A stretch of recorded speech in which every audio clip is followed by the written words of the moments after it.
गुरुदेव, जिन शासन को आगे बढ़ाने के लिए हम युवाओं की क्या भूमिका होनी चाहिए?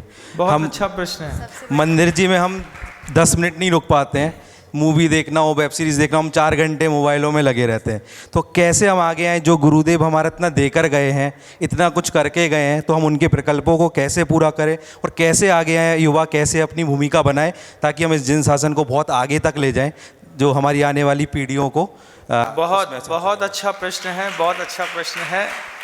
पहली बार इतना अच्छा प्रश्न किसी युवा ने पूछा है कि युवा जिन शासन को उन्नत करने के लिए क्या करें। सबसे पहले तय करें कि हम सामूहिक संगठन को बना करके रखेंगे। अगर युवा संगठन हमेशा हर जगह तैयार रहता है तो संगठन की ताकत, जैसे राष्ट्रीय स्वयंसेवक संघ वालों को आप देखते हैं कि वो शाखा लगा करके अपना संगठन तैयार करते हैं, ठीक ऐसे ही हम मंदिर जी में प्रत्येक सुबह एक साथ पूजन करके संगठन को तैयार कर सकते हैं, या शाम को रात में 9 बजे के बाद कीर्तन करके अपना संगठन तैयार कर सकते हैं। मान लीजिए आप कहते हैं कि हम सुबह जल्दी नहीं उठ पाते हैं, हमारी प्रॉब्लम्स रहती हैं, हमको ऑफिस जाना पड़ता है, दुकान खोलनी पड़ती है, तो रात के 9 बजे का समय निश्चित करिए कि पूरे के पूरे युवा मंदिर में आकर के आधा घंटे कीर्तन करेंगे। आधा घंटे टाइम बिल्कुल फिक्स रहेगा कीर्तन करने का। 4 भजन, ढोलक, झांझ, मंजीरा, इससे 100, 200, 400 संगठन बच्चों का मिलता रहेगा। आपस में एक दूसरे में प्रेम बढ़ेगा। फिर देव शास्त्र और गुरु तीनों की रक्षा के लिए अच्छे गुरुओं को अपना जाकर के समर्थन दिखाइए। जो अच्छे गुरु हैं, जिनको देख करके ऐसा लगता है कि इनके पुण्य से और इनके साथ जिन शासन और ऊंचा उन्नत उठ सकता है, संगठन को वहाँ पे जाकर के समय समय पर गुरुओं से निर्देश लेना पड़ता है। प्रतिमाएं बोलती नहीं है, प्रतिमाओं की रक्षा करना, मंदिर बनाना हमारा कर्तव्य है, लेकिन गुरु बोलते हैं। गुरु के पास जाकर के उनको तात्कालिक जिस परिस्थितियों में लगता है अभी ये करना आवश्यक है या ये करना आवश्यक है, जैसे अपने तो छोटे छोटे विजन रहते हैं, छोटे छोटे विजन में है भैया अपन ने कहीं पे लोगों को कंबल बांट दिया या प्याऊ खुलवा दिया या मंदिर का शिखर में पेंट करा दिया, हम इसी को धर्म समझते हैं। लेकिन वो महान आचार्य जिनकी सोच कल्पनीय थी, 500 करोड़ रुपए के मंदिर बनाने का गुरुदेव आशीर्वाद देकर के गए, तो हम सबका भी ये कर्तव्य बनता है कि अपने अपने व्यावसायिक प्रतिष्ठानों में एक एक गुल्लक स्थापित कर लें। आपकी दुकान खूब चलती है, आपकी दुकान में लगातार ग्राहकी आते जाते रहते हैं, दुकान के काउंटर में एक गुल्लक स्थापित करिए।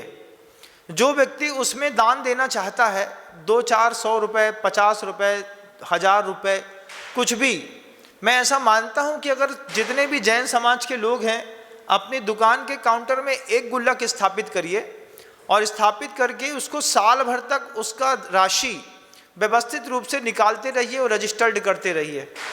उसमें धरे मत रहने दीजिए। कई बार दुकान के नौकर गुल्लक से पैसा निकाल लेते हैं, तो आप 15 दिन में, 20 दिन में वो राशि निकाल लीजिए, निकाल करके उसको अलग रख दीजिए। और गुरु पूर्णिमा के अवसर पर दुनिया के सारे लोगों को अपने गुल्लक का पैसा लेकर के एक स्थान पर केंद्रित होना चाहिए। छोटी सी गुल्लक थी, किसी के पास 25,000 निकला, किसी के पास 1.5 लाख निकला, किसी के पास 5 लाख निकला, किसी के पास 2,000 निकला।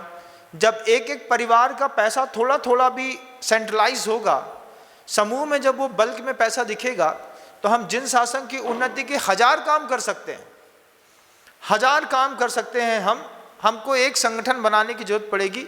मैं तो दुनिया भर के जितने भी युवा वर्ग हैं, जो भी व्यवसायी हैं, जैन प्रतिष्ठान चलाने वाले, उन सबसे कहूँगा कि एक एक गुल्लक तैयार करिए और एक एक गुल्लक तैयार करके गुरु पूर्णिमा के दिन एक स्थान पर निश्चित करिए। मैं कहता हूँ मेरे पास ही निश्चित करिए कि हम पूरी दुनिया के लोग गुरु पूर्णिमा के दिन यहाँ पर आकर के अपनी अपनी गुल्लक का यहाँ पर खोलेंगे, एक साथ उसको गिनेंगे, तैयार करेंगे। और आप सब खुद निश्चित करिए, या तो मैं निश्चित करूँ कि आपकी राशि का उपयोग कहाँ पर होगा। ये अगर हमने 10-20 साल भी कर दिया तो जिन शासन की उन्नति के लिए थोड़ा सा सहयोग अभूतपूर्व होगा, अभूतपूर्व होगा। मैं मतलब बोलूँगा, मुझे अच्छा लगता है किसी की भी प्रशंसा करना। अभी हमारे प्रशांत जी मुंबई वाले हैं, आप सोचिए कि मैं लगातार उनको देख रहा हूँ कि शुरुआत में जब चातुर्मास की स्थापना हो रही थी तब उन्होंने कहीं 2 करोड़, कहीं 5 करोड़, कहीं 3 करोड़, कहीं 1 करोड़ रुपए करके ऐसे 25-30 करोड़ रुपए, 40 करोड़ रुपए का दान दिया।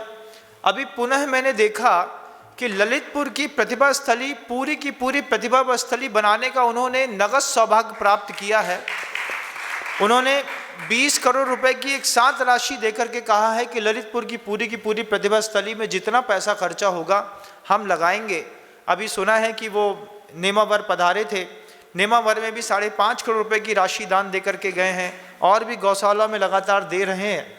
ऐसा भी एक कलेजा पैदा होना चाहिए, ऐसी भी एक जिन शासन के प्रति ललक होनी चाहिए जैसे हमारे प्रशांत जी मुंबई वालों की है।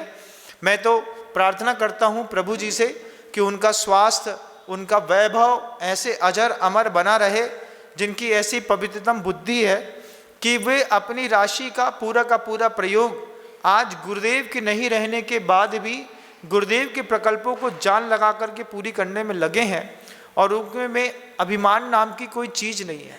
इतनी प्रशंसा सुनना भी उनको गंवारा नहीं है बंधुओं। वे चाहते हैं कि कोई हमारे नाम को भी उच्चारण ना करे, लेकिन सुगंध छुपती तो नहीं है। प्रशंसा करने से प्रभावना भी होती है, दूसरों को प्रेरणा भी मिलती है। आज प्रशांत जी मुंबई वालों ने अकेले जैन शासन की एक बड़ी बागडोर संभाल के रखी है। हम सबको भी इसी तरीके से प्रेरणा लेनी चाहिए और एक एक गुल्लक अपनी दुकानों में जरूर रखना चाहिए।